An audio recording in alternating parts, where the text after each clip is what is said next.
this is me. I am a managing director. I sometimes call myself CEO. I think if I'm being very honest, I'm more COO. I'm somewhere around C-level. I get to make decisions.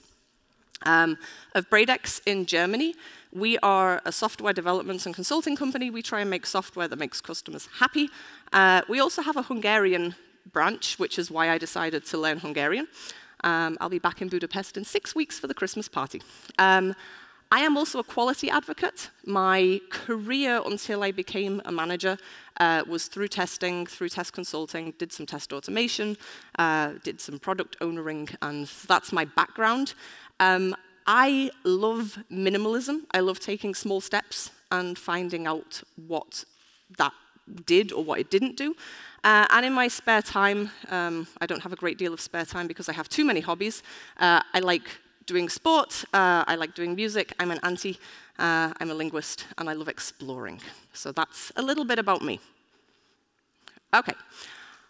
I would like to take you on a bit of a journey today on how I see the world, how I try to make it make sense to me, and this through my roles. And if things go well, this is an experiment. This is the first time I'm doing this. If things go well, you'll be like, these are things that I can use as well. And if not, you'll be confused. But I'm going to hope that we're not going to get there. And if you are confused, then that's feedback as well, and we'll iterate and go through it again, right? I have made some plans about how I'm going to take you through the chapters of this story. I want to start with telling you why I think that testers are good at escape rooms. Who does escape rooms? Yeah. I want to talk a little bit about curiosity. I want to talk about intuition and experience. I want to talk about micro-heuristics. If you don't know what those are yet, don't worry, we'll get there. Then I want to introduce a new buzzword, because I like making up words for things. I want to give you some examples, and hopefully leave you with some takeaways that make you go, ooh, and not her. So we'll see what that does. So this is my best friend from England. That's Hannah. That's my brother. That's my husband. We like doing escape rooms. And I think that testers are particularly good at escape rooms because I think that the curiosity that we have, combined with our observation skills, means that we're very good at being like, I see 3 giraffes on the floor, and someone else being like, oh, I see here that we have a zoo. Those 2 things could go together. And my best friend and I, Hannah, we're absolute geeks. So not only are we good at escape rooms, but we like do retrospectives on the escape rooms about what went well, what didn't go well, why we think we're good at it. And we've identified that we think that we're good at them, not just because we're curious and observant, but also because we talk about what's going on in our minds. And keep that thought with you as we proceed. So, curious, observant people. I have been curious forever. My mom was a nurse, and I used to spend so much time asking her about like human biology. How could we do this? Could we cure this with this? I've always wanted to know how things work and why they work. That translates to my job too. And when I was doing a lot of exploratory testing, and then we'd get into conversations like with new testers or with people that I was working with, like how do we get better at exploratory testing? And the answer that always came up was intuition and experience. I'm like, well, that's actionable. Not. Like, so I just, wait for 5 years and hope that I get intuition and experience? That's not something that we can actively work on. And that's not a good enough why for me. That's not a good enough how does this work. And I came to the conclusion, or I had the theory, that when we say intuition and experience, what we actually mean is heuristics. I'll explain those in just a second. But we can't talk about them yet. These are things that happen in our minds, but we don't have the words for making them explicit. So for anyone who doesn't have the word heuristics at the front of their mind, like I do all of the time, rule of thumb, making a quick decision, imperfect. Like, they won't always work. There is a good, Katrina Clokey, I think, does a good example of opening a jar, right? If it doesn't work like this, I can bash it, I can use a tea towel, I can ask someone else. These are all heuristics for dealing with the problem. And we use them daily. Humans are heuristic things. We don't work algorithmically, we're not robots. We always are learning from what's going on and making snap judgments. And they're based on experience. So I got to thinking, well, what are my heuristics when I'm doing exploratory testing? What's going on in my brain? Bit of a scary question, but I went there. And do others think like I do? And I started to suspect that other people do think like I do, because I was doing pairing sessions or observing testers doing pairing sessions, and they would be working with the software, and they would, at some places, do exactly the thing that I would have done next. And I'm not talking about clicking next in the wizard or clicking save when you're done. They would suddenly jump to, oh, maybe we should try and refresh the page right now. And I'm like, I would have done that too. Why? Like, apparently we have a shared model of what's going on right now and what risks there are and what experiments we could be doing. And so I started using narration as a tool to try and find these things out. So when doing exploratory testing, talking to myself, I like talking, it's fine. Like, oh, right now I'm thinking this. Right now I expect this to happen. Or, I wasn't expecting that. Doing that with other people and asking them, why did you just do that? What are you thinking right now? And poor testers being like, what? I don't know. Like, just, what assumptions are we working on?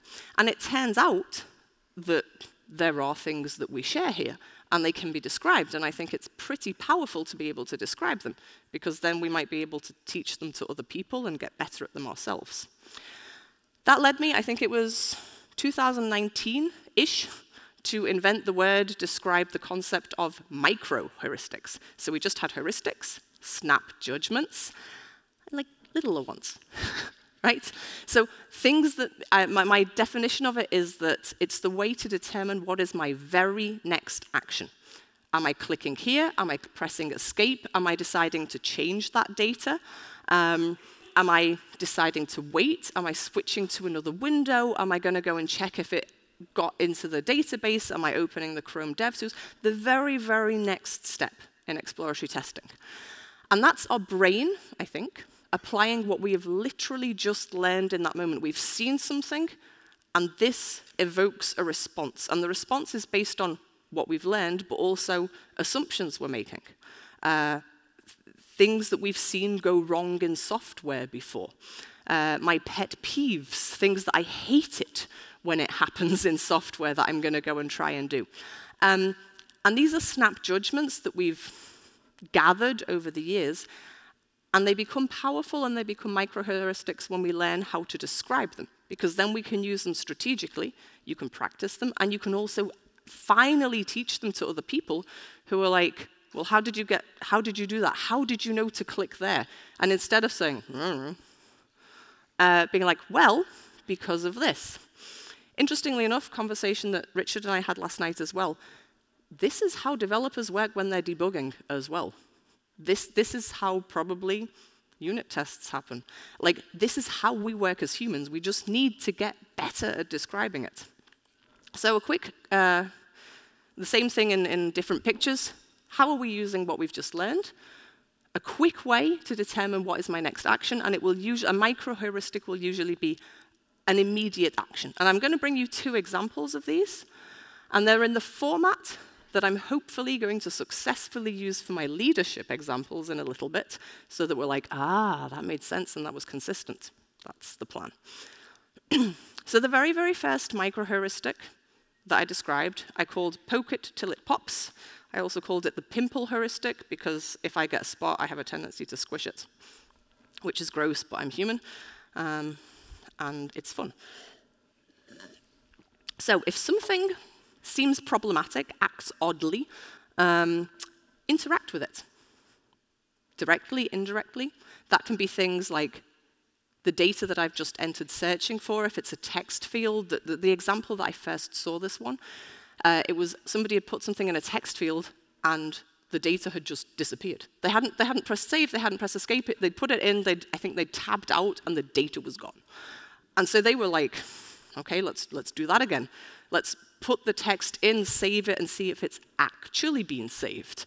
Something is weird with this text field.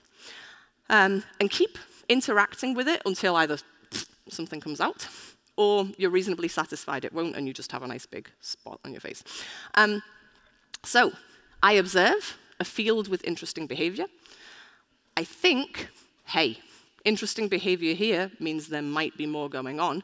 And so I interact. I edit it, I search it, I look for data that I've entered into it. Maybe I look at the same field in a different view or a different client or a different browser. Maybe I'll do it with the keyboard, maybe I'll do it with the mouse, maybe I'll do it with copy-paste.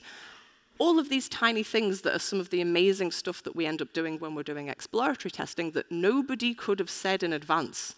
That's what the thing that we're going to look at. So that's the first example. I brought one more. Bit of Shakespeare. A rose by any other name would smell as sweet. I think that how elements are named gives us assumptions about whether we will find errors or not.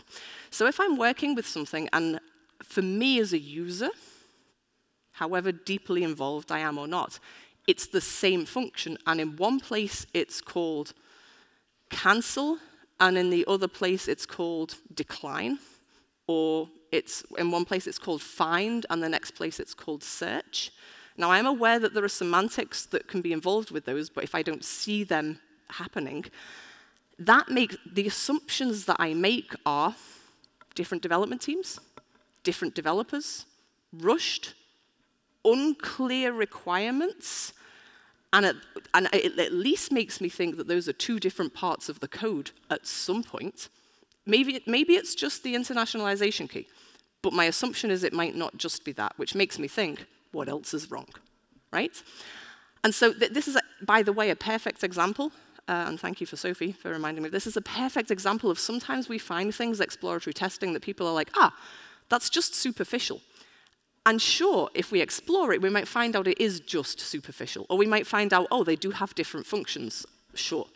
But it might also be the case that that's showing us a bigger underlying problem. So exploring differences or interplay with those kind of functions across the two things, are they doing the same thing? Are they not doing the same thing? Do the wildcards work the same way in the search as they do in the find? Because right now, I'm assuming that they've been implemented by different people at different times, and maybe one of them was drunk, right? Keep looking at those things. So I observe naming of items is not consistent. I check if there are actually differences. And I look at if anything else has been done differently, and I explore those that are differently named. And since I now have the hint that these two areas might have been done differently, I look at some of the other things going on there as well, because that might make sense. Okay, so when I describe these, I was like, I have reached nirvana. I am capable of describing what I'm doing. I know what's going on in my brain. I'm making maybe a contribution that other people in the testing community can take forth, and I've left a legacy. This is awesome. I have reached the pinnacle. And then I got a new job. And 2 months before COVID hit, which is just about the worst time to go into a new role, especially if it's leading a company, I became one of the managing directors. And it wasn't like a shock. I mean, for storytelling purposes, it works really well, but I was prepared that it was going to happen. I was zero prepared for what it would actually mean, but I think that's the way of life. No heuristics. No clue what I was doing. And I was then back in the same position. I have a co-managing director. He's been doing it for a good 7 years longer than me. And I was then in the situation watching somebody else's black box, trying to figure out what they were doing. And sure, asking questions sometimes, but I got nothing. I have no idea, how do we do this? Why did we do it like that? And the scope of things was huge. And this is the tiny aside. If the task feels way too big and you do not even know what questions to ask, it's probably a sign that you're growing. It's probably a sign you're a leader, and it's terrifying, and it's okay that it's terrifying. I've survived 5 years of it so far. But of course, I am stubborn. I am so stubborn that when I was doing, water skiing on one of the things that pulls you around, I was so terrible at it that I kept falling off every 10 meters. I was so terrible at it that I gave myself whiplash from hitting the water so often. Did I give up? No. I am too stupid to give up when I can't do something. So I'm like this like a dog with a bone. I don't want to be in a situation where I don't feel like I can talk about what I'm doing. So let's try and fix this, right? Let's try and figure out what's going on. And new buzzword, drum roll. I started to think about and talk about what am I doing? What's happening? Can I do micro-heuristics for leadership? It's a bit harder because it's never really just about my exact next action. It's a bit bigger than that. But maybe some of the things that led me to micro-heuristics will help me to describe what I'm doing so I understand it and hopefully can tell it to other people. And before I give you the buzzword, let's just do one step so a part of it is clear. Who's aware of observability in the technical sense? Okay, not loads. There are a few talks about it. It's really exciting. For me, it's like exploring in production, so it's pretty cool. In control theory, we say observability is how well can you measure the internal, how can you understand the internal system states, so what's going on in the black box, by observing its outputs. So you don't get to go and look in and add another log statement and be like, oh, what happened here? Purely based on its outputs, how can you know what was going on? And the idea is we want to always be asking questions we didn't know we were going to have to ask. This is where, for me, the link to exploring is very high because it's our unknown unknowns. I didn't know I was going to have to ask that question, but the system is capable of telling me via outputs what it was going to do. And I was put onto Hazel Weekly's blog by Elizabeth, who is thanked on the next slide.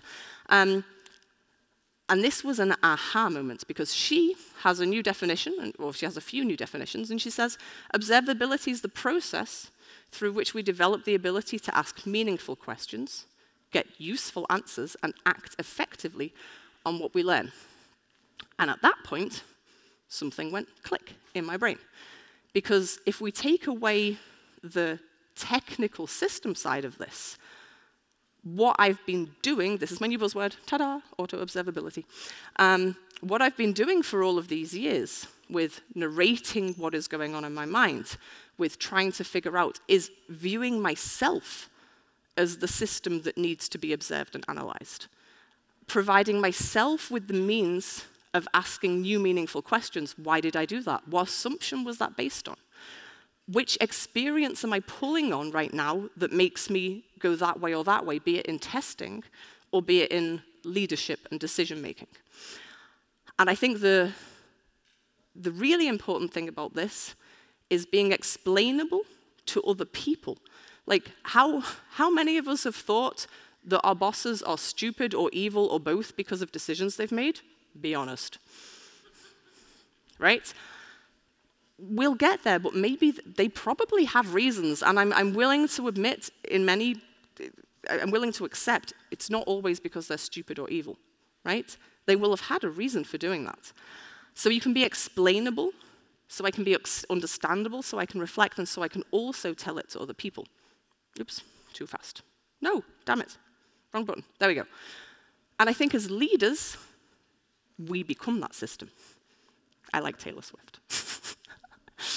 And the moment that really, really clicked, and thanks Elizabeth again, was when we were talking about this, and I was like, wait, if I'm narrating, is that like adding log statements to my brain? Is that actively going through neurons, those pathways, and making sure that I know I went through that pathway? Is that like a trace? I mean, forgive me if I'm not using the entire right words here. It's been a little while since I was that close to software. But like, wow, that's That's pretty cool. Like, I am the system that's being observed. I am auto-observing. And this always makes me think, if you don't know Terry Pratchett, he was a fantastic author. This always makes me think of one of his quotes. First thoughts are everyday thoughts. Everybody has those. Second thoughts are the thoughts you think about the way you think. People who enjoy thinking have those. Third thoughts are thoughts that watch the world and think all by themselves. They are rare and often troublesome. Listening to them is part of witchcraft. I would say is part of being a tester. I would say is part of being a leader. And it's a bit more, is this just like self-reflection? I don't think so, because I think it's not just, oh, what did I think? It's talking about what I'm thinking and what I'm thinking about what I'm thinking. It gets a bit meta, but I kind of like it.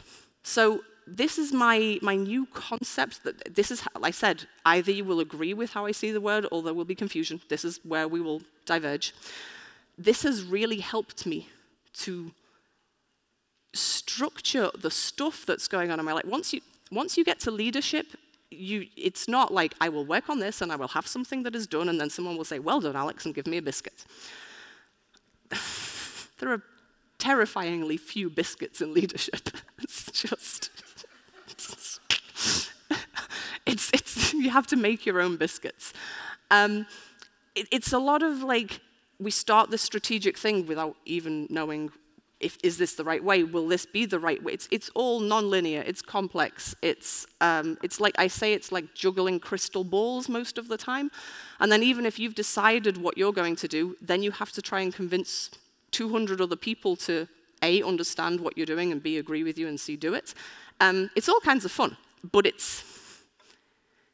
feels very unstructured until you can create some kind of structure. So, Alex, have you created structure? Do you have leadership heuristics? Well, I'm starting, right?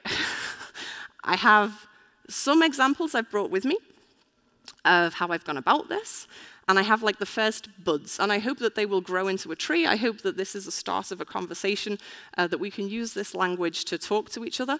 I also have some weakly held strong opinions, which are the favorite kind of opinions to have. I like having strong opinions, but I am willing to throw them away if I learn something new, and I will share those with you as well. So, to the absolute terror of most of my colleagues, I did a whiteboard on the middle of which it said, what am I doing? Which, if you walk into your CEO's office and that's the question on the whiteboard, but I'm nothing if not authentic. And I started just collecting. Like, what kind of stuff am I doing here? What's going on? And some of the list, making decisions, obviously. Deciding how or with whom to make a decision. Do I make this on my own? Do I ask people to join me? Do I tell them to go and find something out? Do I tell them to just inform me when they're done? Deciding whether to even make a decision, now or ever. Figuring out who to talk to in what order is one of the hardest jobs of communication, because you're always going to get it wrong. Wondering when to track, like micromanage a bit more, and when to step back. I've got a slide on that in a second. Prioritizing for my things that I'm doing, prioritizing for the company. Am I working on this right now or that right now? Do I get to go to Hustev? Yes, I do. There's a priority for me and for the company. I get to disappoint people on a daily basis. Yay! That's taken some hard work. Being authentic in different roles. How authentic can you be at certain times? Managing conflict, dealing with unknown circumstances, dealing with crisis daily. And staying sane, which the jury is still out on whether that's really working. So these are some of the things that I started gathering. And then like I did with microheuristics, okay, what belongs to that? What happens? What kind of things am I doing here? So I'll share a few with you. And there's a few more than the microheuristics because these are new. Do I make a decision?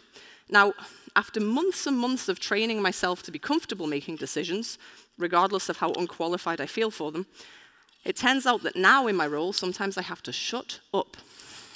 I am not very good at that. Not one of my strengths. Because otherwise I'm a dictator.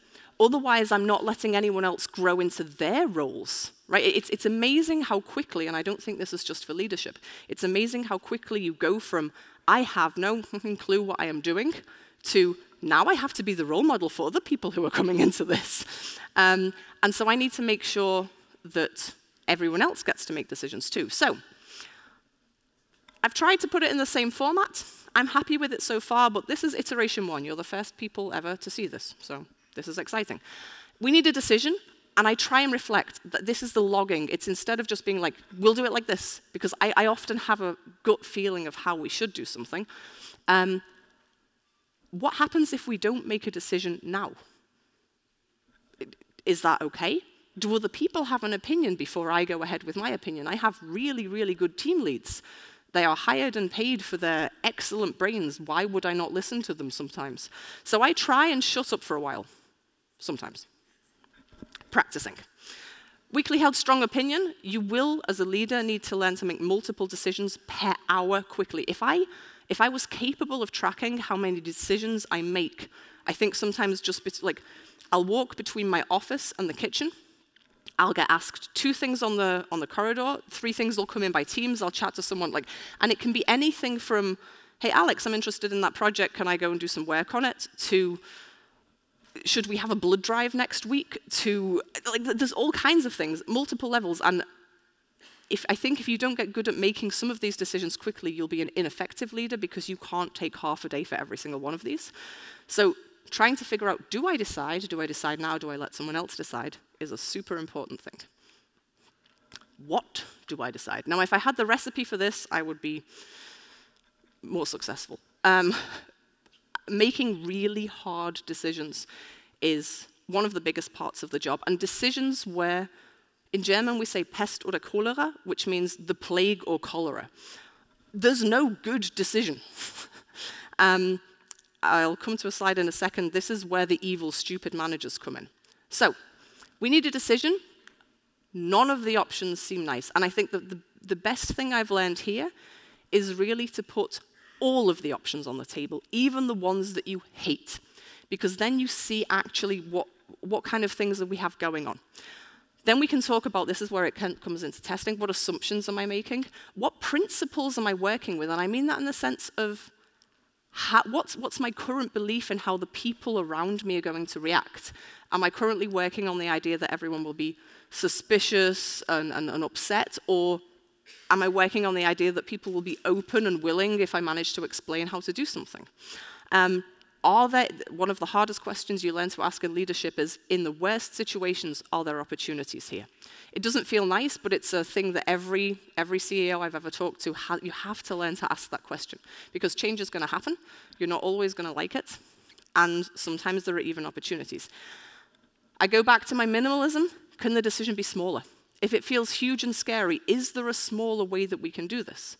Can I get help? This is one that I skip over this way too often. I get into like this little tunnel of I am responsible for absolutely everything. This is why it's good to write it down. And then as hard as it is, you've got to make a decision. Or a decision has to be made. Because in a lot of situations, the worst thing that you can do is not decide. That is almost never a good option. Weekly held strong opinion. You will have to make decisions you do not feel qualified at all to make. Oops, nah.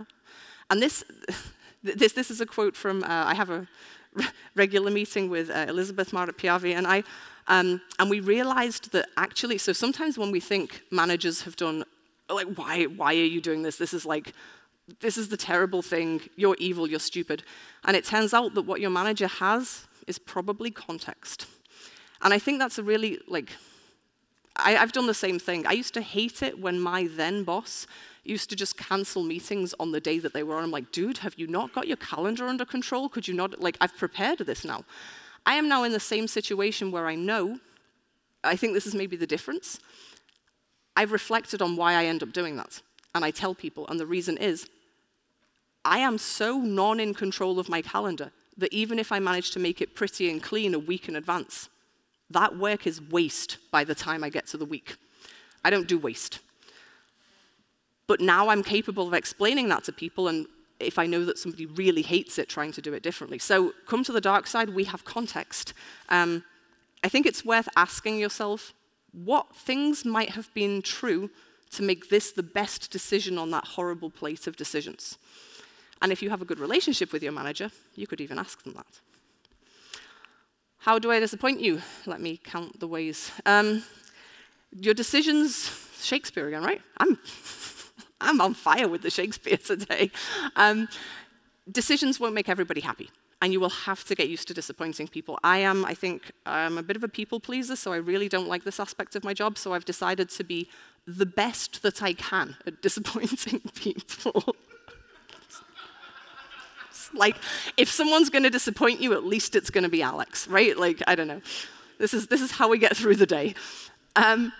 We are going to need to communicate to people. And the first question I've learned to ask myself in these situations is there any way I can make them not disappointed? And once I've realized, no. You wanted to be in this project and you're not. And the reasons that you're not is I can explain them to you, and I will explain them to you. But I'm not willing to change those, which means I am having to accept I know I am disappointing you. And this is where there's a great book called How to Talk So Kids Will Listen and Listen So Kids Will Talk, and it works very well for big humans as well. Funnily enough, if you accept that people are going to have feelings, I know I'm disappointing you right now. I know you're angry at me right now. I feel that you're frustrated at me right now. That's okay. You are allowed to be these things at me. I understand. And unfortunately, that is not changing my decision.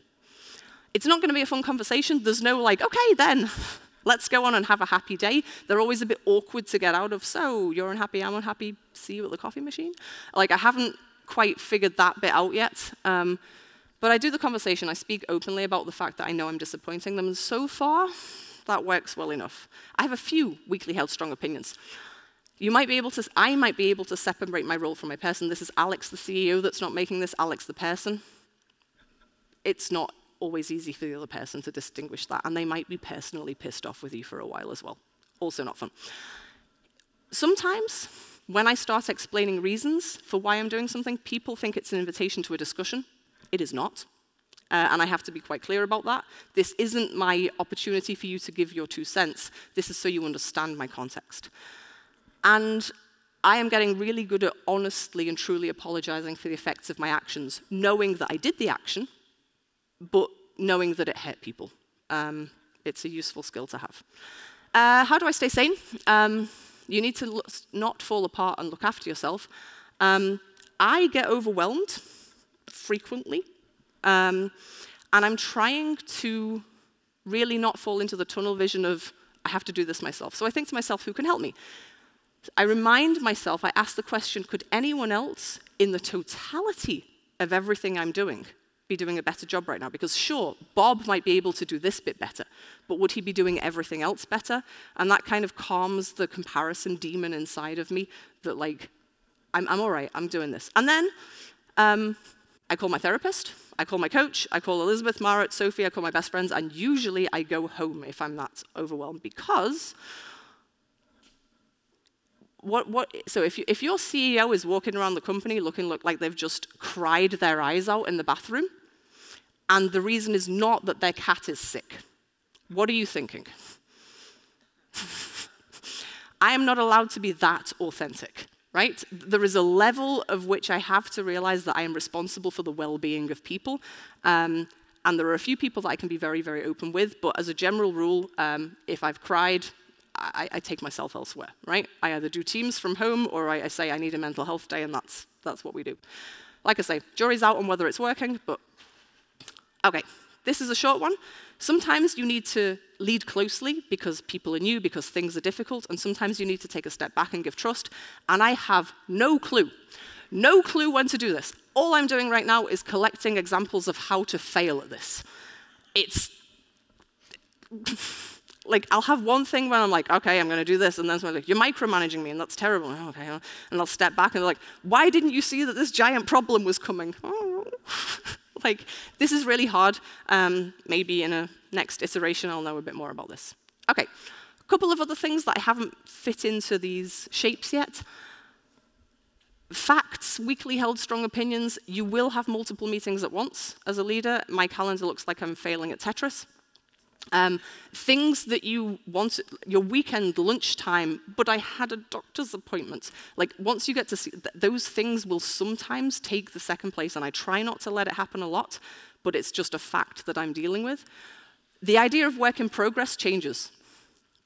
You remember when we were like, work in progress limits? You just have like maybe one thing, two things going? No. You have to start the strategic thing that's going to take forever, but at the same time, you have to deal with that operational crisis, and you have to deal with this that's just like your daily job, and then someone comes in and is like, hey, Alex, have you got 5 minutes? And by the way, that's just as terrifying for managers as when we say, have you got 5 minutes? Like, shit. Turns out that managers are humans too. I never knew.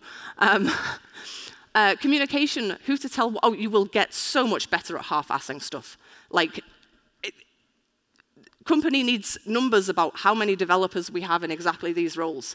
And I don't think I'd have ever done a very detailed job of this because I'm not a lover of detail. But now it's like 70, 10, 12. By the time they've got it and it's been,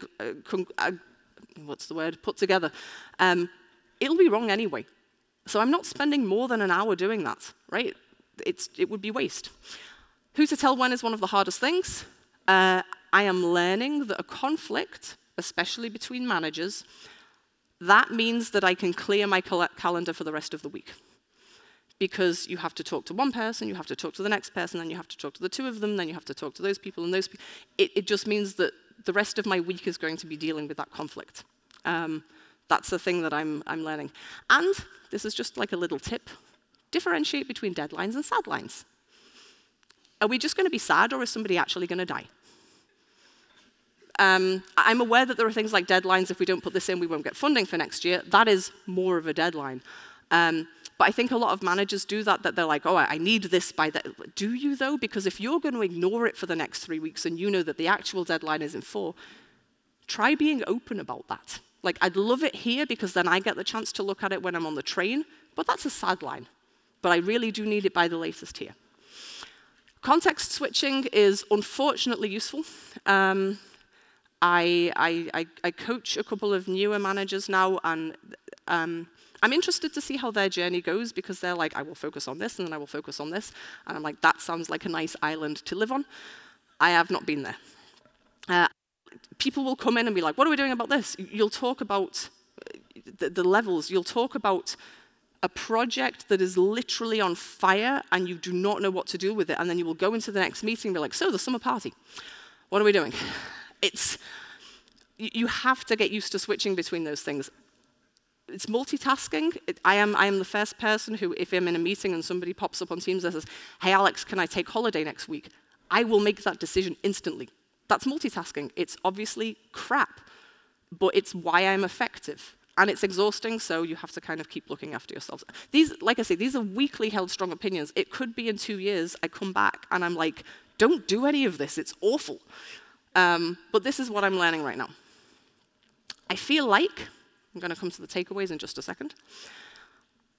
This is the personal slide. I feel like the balance that I have to achieve is how not to become an ice queen so that I don't care about anything and nothing of it bothers me, but not to feel it so hard that it breaks me.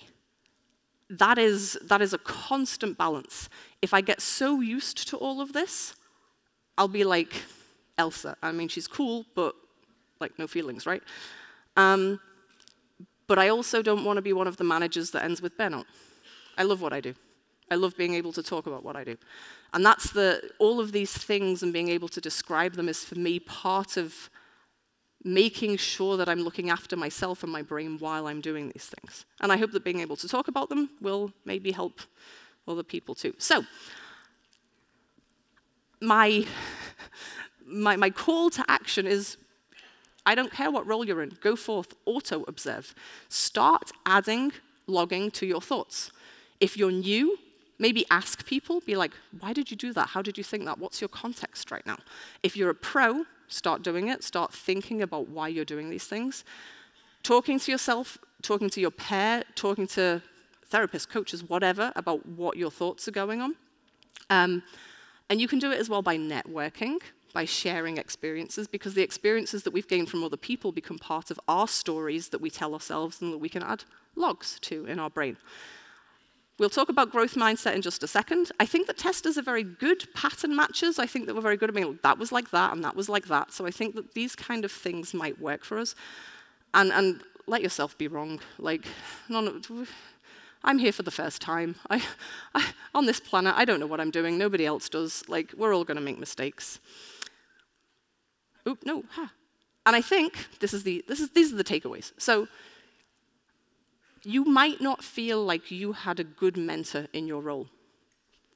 I think a lot of us who went into roles for the first time probably didn't, and we had to find our way through it. We were like the explorers hacking through the jungle. But I think that what we can be for those who come afterwards is like the pathfinder, the guide. We can be the example of, oh, that leader, that tester, that programmer was capable of describing what they were doing. I learned from them. And there's nothing that motivates me more. I don't want to say role model because that's a terrifying thing. I like being an example. I have lots of nieces and nephews, and they know I'm a girl boss. And I love that. They know I'm a girl boss sometimes, even for their own dads. I love that even more. Like, I love being their example. And I think we can all be the example for someone else if we just get better at explaining what's going on in our noggin. For the Hungarians, head. Maybe microheuristics, maybe auto-observability, maybe just learning to talk more about what you're doing and share that with people will help you to do that. And funnily enough, I chose a chrysalis, a caterpillar? Can't speak anymore, for this picture. Did you know that when caterpillars turn into butterflies, they actually mostly dissolve?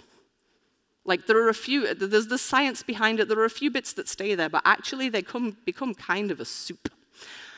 And I think that's a good metaphor. because what we're doing, like, in all of it, you don't have to, it's not the Pain Olympics. You don't have to be sea level to be having trouble in your job and for it to be stressful. I think if it feels hard, it probably is. I promise you that the things that you're doing that feel hard now will not feel as hard next time round. And the more hard things you do, the more likely you will be able to be to say, Alex, you've got this. You've done hard things before.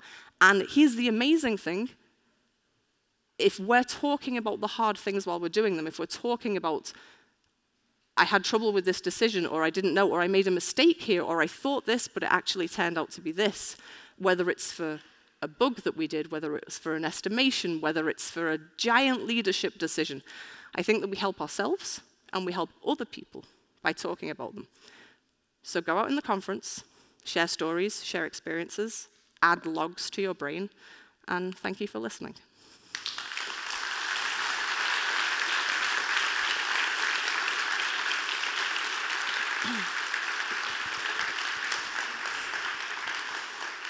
You can keep going, it's fine. You can still applaud her. This was a really, really great keynote. Thank you so much. Thank you so much. And now we have a few questions.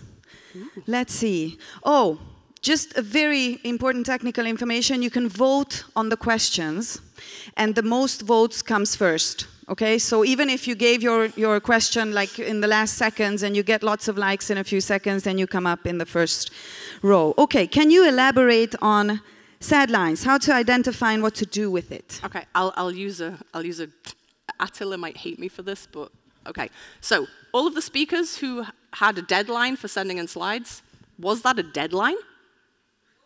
No, right? Sorry, Attila. I mean, at some point, and there are reasons, and I've learned this, the reason Attila wanted our slides is because he has them all on his computer so that if our stuff goes wrong, he has them. That is valuable context to know. And that means, though, that the actual deadline would have been yesterday. But that would have been a bit stressful for Attila, so maybe a couple of days before. That's an example of, and I think that if you're open about that, about, I would like to receive this proposal from you so that I can read it because I'm going to spend the next 4 hours on a train. And that is the best time that I have to work on it. So I'd like to give you this sad line. But if you don't manage then, as long as I get it before then, I will fit it in, right? So that's how I try and talk about them. Amazing. How many people do you work with? Direct subordinates, external, internal customers. Oh. How many people usually have influence on your decisions? So our company has 180 employees. The management team has, I think there are like 14 of us, which is quite a lot, but they do a lot of good decision work. And actually, one of the uniting factors of people who make it to manager level is that they all have egos. So, myself included. So that's always a fun thing of like, when are we deciding, when are we just discussing? How many people have influence on my decisions? I have never thought about that question, and I'm going to take that with me. I don't know. Probably a lot. Yeah. Wow. You could have just said anything. We would have believed you, but I can you're so honest. say I'm happy to stand on stage and say I have no clue. What an honest woman. This is crazy. There's no other option. Has the impact of COVID, homeworking, and so on added additional difficulties communicating with the team? Oh yeah. So, I believe that multiple things can be true at the same time. It is true that it was a lot easier in a lot of ways just to have everybody in the office. I said something funny. This is good. Okay. It's true that it was easier to have everyone in the office. What's also true, though, is that I love the flexibility of being able to be at this conference, but also I've also made 3 decisions this morning, right? That wouldn't have happened otherwise. So it's made it difficult, but it's also given us opportunities. I just kind of see it as what it is, really. There are more challenges, but there are also more opportunities, and we just kind of roll with it. Amazing, thank you. Very relevant question, backed up with 35 likes. Cats or dogs? that was the laugh, okay. I was like, oh my God, what have I done? I think I'm more of a dog person. Yeah. I cannot decide These whether that was a good answer or not. All right. How deeply do you share your difficulties with your directs? Do you have peers in your role? So, I think I do quite a good job of sharing, like, I don't know what to do about this decision. I'm unsure about this. This feels kind of crap. What can we do? But I think I'm quite good at that. The part where, like, if I'm having, like, complete overwhelm of, like, oh my God, I'm not good enough for my job and I don't know what I'm doing, I try not to tell them that stuff too often. That's, like, not... that's what my therapist is for. So stuff that's more about, like, how are we deciding? Why have we done this? I try and be very open because... otherwise, how are they gonna learn? Like, they don't have to become me, but I would love to be a leader who is explainable and maybe even predictable. That would be awesome. So I try and do a lot of that. But yeah, some of the stuff that's like the brain weasels, I try and keep them in the cupboard. Yeah. Wonderful. Thank you very much. What was the name of the book that you mentioned? They need the title again. How to Talk So Kids Will Listen, and Listen So Kids Will Talk. I haven't got the author right now, but I guess if they start typing in how to talk so kids will listen. Kids will listen, then they will get the Google match. Yeah, okay. When you choose Plague, do you sell it as Plague or a success? I love that question. I think I try to be honest about the fact that I know that it's not great. I try and, where the context allows it, share what the other options were. I'm not going to lie, I do, like, if we've decided that there are some good things about it, like, okay, you're going to have to go and work for this customer, and it's a technology stack that you don't want to work on. Like, I'm sorry. Here's what I think that you can grow in this. You'll be working, so I know it's not fun to work with legacy code. My brain is legacy code, I know it. Like, you'll be working with legacy code, it's not fun, but the experience you'll take from that will be useful for your growth. Like, if you've never, I say this about my role, if I've never gone through a hard time in my role, then I'm not actually ever going to be an expert CEO, right? If it's only ever been easy, then I've never made it past junior. And so I try and have that conversation with other people as well. I do try and sell it to them a bit because you do, but I try and be honest as well, but I know that it's not what they wanted. Disappointing people, yay. No, being honest, no. Someone wrote the book's title. You. Thank you so much. I have a guess who that was. Thank you very much. Okay, when you ask yourself why you do things, how deep do you go? Did you see the rule? Do you use the rules of 5 whys? I do not stop at 5. I am an overthinker. I don't know if that came across in any of this. That might be news to people. No, I do not have a rule of 5. That's a really good question. Taking that one to the therapist. Don't know. I think I go as far as if I can, when I get to the stage where I can explain it to myself in 2 sentences, then I'm like, okay, now I have the reason. Trick, don't do that with your emotions. That's a terrible thing to do. Just feel your emotions. But like like I try. If I don't get there, then I'm keeping asking. And sometimes I am like, okay, Alex, it's 3 o'clock in the morning. You're obviously not getting anywhere. Just go to sleep, and maybe it'll be clearer tomorrow. But no, I do not stop at 5. That would be nice. Never do. I think you shouldn't. This might be the last question, depending on the length of the answer. What is the key to success and to become a good leader? Or sorry, I added the good, but allow me. I wouldn't necessarily. A leader as you are. Ooh. You know, I'm going to stay curious. Like, be interested in how things work. Be interested in how humans around you work. Be so stubborn you'll give yourself whiplash when you...